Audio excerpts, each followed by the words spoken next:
Алдағы елдан бір баскыч іске 9-нчы Нурлат районы республиканың 45 муниципаль берәмлеге һәм шәһәр округы арасында узган ел нәтиҗәләре буенча шундый урын били. Район җитәкчесе Алмаз Әхмәтшин үз чыгышында һәр тармак үсешен анализлады.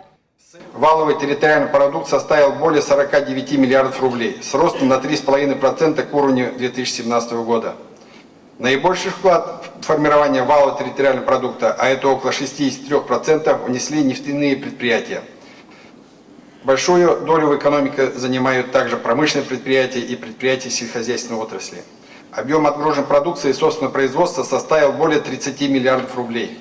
Узган елда Татарстан Республикасының иң төзек торак пункты итеп танылуда Нурлаттагы күркәм үзгәрешләр исәбендә. Авыл хуҗалыгындагы уңышларга килгәндә, узган елда нәселле терлекләр үрчетү юнәлешендә алга китеш сизелә. Сөт савы буенча да районда рекорд куелды, бер сыердан 5000 килограммнан артык. Алда торган бурычлар исә тагы да җитди. Обеспечить жителям района достойный уровень жизни, чтобы молодежь оставалась у нас, чтобы к нам приезжали квалифицированные кадры. В текущем году нам необходимо обеспечить стабильное повышение качества жизни населения посредством устойчивого функционирования экономики района и повышения эффективности муниципального управления. Татарстан Республикасы премьер-министрының беренче урынбасары Нурлатның алга китешеннән канәгатьлеген белдерде. Шулай да киләчәк үсеш өчен потенциал зур дип әйтте республика вице-премьеры. В целом показатели неплохие, но потенциал у вас достаточно высокий, поэтому, я думаю, необходимо еще посмотреть. Помимо 9 мест впереди еще 8, так что есть куда стремиться.